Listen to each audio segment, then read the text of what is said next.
السلام علیکم ورحمۃ اللہ وبرکاتہ۔ دوستو، مولانا محمود مدنی صاحب نے کچھ ایسی باتیں بولی ہیں کہ شاید کہ آپ کو یقین نہ آئے کہ مولانا محمود جیسے ذمہ دار شخص، مولانا محمود جن کو مسلمان اپنا رہبر، اپنا قائد، اپنا ذمہ دار سمجھتا ہے، اور وہ شخص ایسی باتیں کر رہے ہیں، ان کے زبان سے ایسی باتیں نکل رہی ہیں، نہایت ہی افسوسناک اور تعجب اور حیرت سے بھری ہوئی باتیں ہیں۔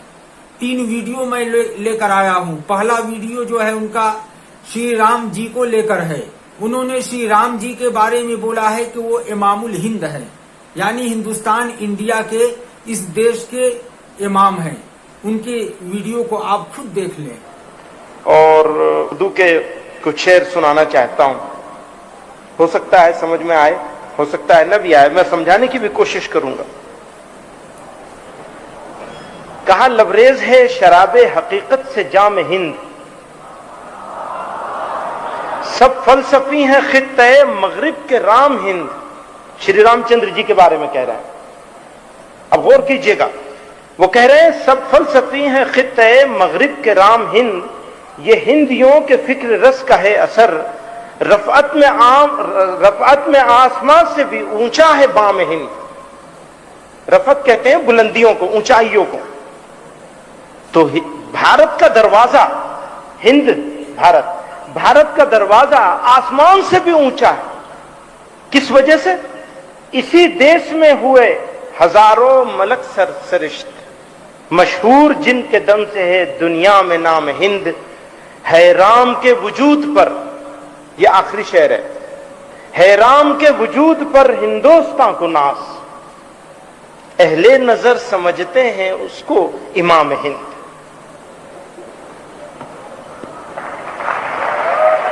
اور دوسرا ان کا جو مولانا محمود صاحب کا ویڈیو ہے وہ NRC اور CA کو لے کر ہے۔ انہوں نے کہا ہے کہ ہندوستان اس ملک کے آس پاس اگل بغل جو ہندو بسے ہوئے ہیں، وہ اگر ہندوستان میں آنا چاہتے ہیں، اس ملک میں آنا چاہتے ہیں، تو ان کو آنا چاہیے، ان کو آنے کی اجازت دینا چاہیے، ان کو سٹیزن شپ دینا چاہیے، ملنی چاہیے، اور ہندوستان کی شہریت ملنی چاہیے۔ انہوں نے اس طرح کی بات کہی، اور اسی کے ساتھ انہوں نے کہا کہ مسلمان جو اس دیش، اس ملک کے آس پاس ہیں، اگر وہ اس ملک میں آنا چاہتے ہیں تو ان کو میں قبول نہیں کروں گا، اور ان کو اس ملک میں نہیں آنا چاہیے، ان کو اس دیش کا شہریت اور سٹیزن شپ نہیں ملنی چاہیے۔ اس ویڈیو کو بھی آپ اپنی آنکھوں سے دیکھیں اور سنیں۔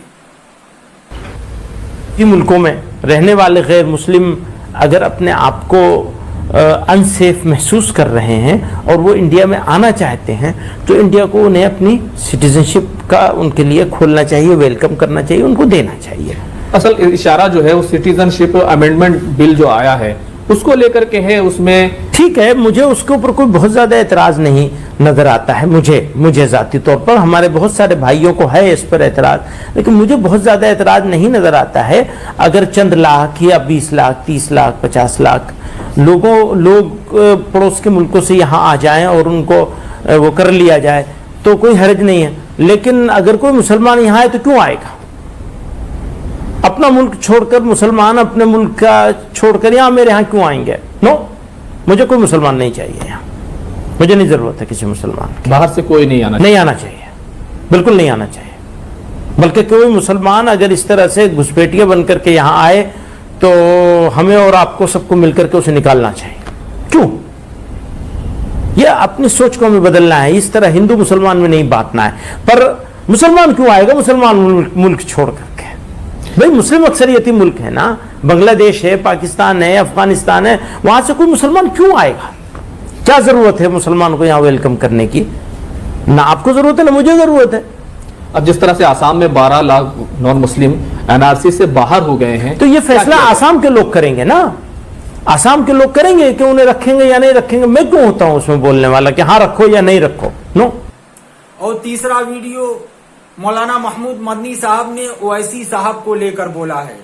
محمود مدنی صاحب نے کہا ہے کہ اویسی صاحب مسلمانوں کے لیڈر نہیں ہیں، مسلمانوں کو इनको अपना लीडर, अपना नेता नहीं मानना चाहिए। वो अपनी लीडरी सिर्फ हैदराबाद में ही करें, महाराष्ट्र में या और जगह उनको आने की इजाजत नहीं है, उनको कबूल नहीं किया जाएगा।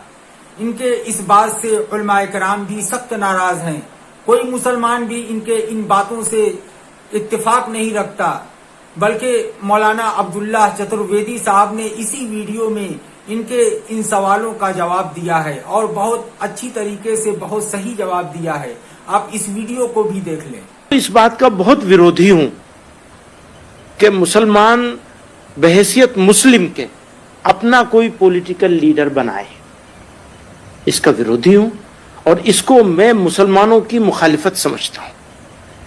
मैं उनको बहुत अच्छा आदमी मानता हूं, असदुद्दीन ओवैसी साहब को, लेकिन यहां पर मैं उनसे बिल्कुल डिसएग्री करता हूं कि वो मुसलमानों के, इंडियन मुस्लिम्स के पॉलिटिकल लीडर बनने की कोशिश कर रहे हैं। इसको हम कामयाब होने नहीं देंगे किसी को, बिल्कुल नहीं। आप हैदराबाद के पॉलिटिकल लीडर बन जाइए, वो ठीक है, मुझे वहां तक भी मंजूर है कि वो आंध्रा और तेलंगाना के बन जाए, इससे आगे नहीं जाना चाहिए। महाराष्ट्र में नहीं आना चाहिए, बिल्कुल नहीं आना चाहिए। आपकी दूसरे नंबर पर मुसलमानों को बहैसियत मुस्लिम अपना कोई सियासी लीडर नहीं चुनना चाहिए, यह भी गलत सोच है।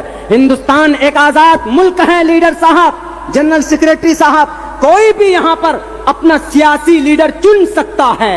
हिंदू मुसलमान को चुन सकता है, मुसलमान हिंदू को चुन सकता है। आपको कहने का अधिकार नहीं है कि हम किसी को महाराष्ट्र की सरजमीन पर उनकी जमात को हम फैलने नहीं देंगे। आपकी जुबान से ये बात शोभा नहीं देता। उनका इशारा मैं साफ लफ्जों में नाम लेता हूँ। हमारी शरीयत को बचाने का काम सीना तान कर पार्लियामेंट के अंदर अगर कोई खड़ा था तो वह मजलिस इत्तेहादुल मुस्लिमीन का वो लीडर असदुद्दीन अवैसी था।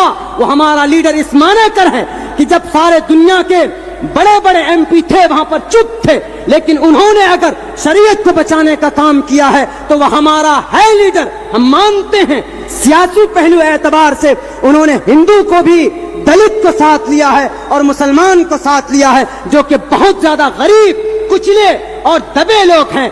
सीमांचल हिंदुस्तान का सबसे गरीब इलाके के अंदर नाम लिया जाता है, लेकिन सीमांचल की बदहाली के लिए अभी रिपोर्ट पेश करने वाला कोई अभी तक पैदा नहीं हुआ था। यही असदुद्दीन अवैसी ने गरीब, दलित, मुस्लिमों के लिए एक बिल पेश किया सीमांचल के तई, तो वही असदुद्दीन अवैसी है।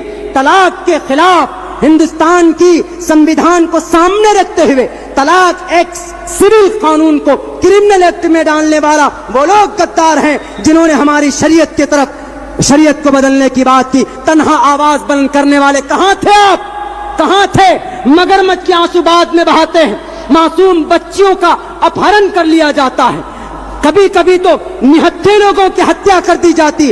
उस वक्त आप कहां पर बैठे हुए होते हैं? बाद में आते हैं आप मगरमच्छ के आंसू बहाने के लिए। क्यों नहीं हिंदू मुसलमानों को लेकर आप फसाद पैदा होने से पहले फसाद को क्यों नहीं रोकने का काम करते हैं? जब दोस्तों, आपने वीडियोस देख लिए मौलाना महमूद मदनी साहब के। शायद के आप ये कहने पर मजबूर हो जाएंगे, और मैं कहना नहीं चाहता हूं, मगर ये कहने की जरूरत है और कहने की बात है कि जो काम आरएसएस और भाजपा के लोग करते थे वही काम मौलाना महमूद मदनी साहब कर रहे हैं। तो दोस्तों, ये वीडियो तो पुराना है, मगर जब आदमी की एक गलती सरेआम हो जाती है और पकड़ी जाती है तो फिर गलतियों के पन्ने पलटने लगते हैं और सारी गलतियां लोगों के सामने आनी शुरू हो जाती है। ये मौलाना महमूद मदनी साहब ने सिर्फ ऐसा नहीं है कि ये 3 वीडियो ही उनका इस तरह का है, उन्होंने ऐसे बयानात, ऐसी बातें बहुत सारी वीडियो में कही है। अगर आप गूगल पे जाकर और यूट्यूब पर जाकर उनकी वीडियो को तलाश करेंगे तो ऐसी मुसलमानों के हक में गलत बयान इस तरह के उन्होंने बहुत दिए हैं।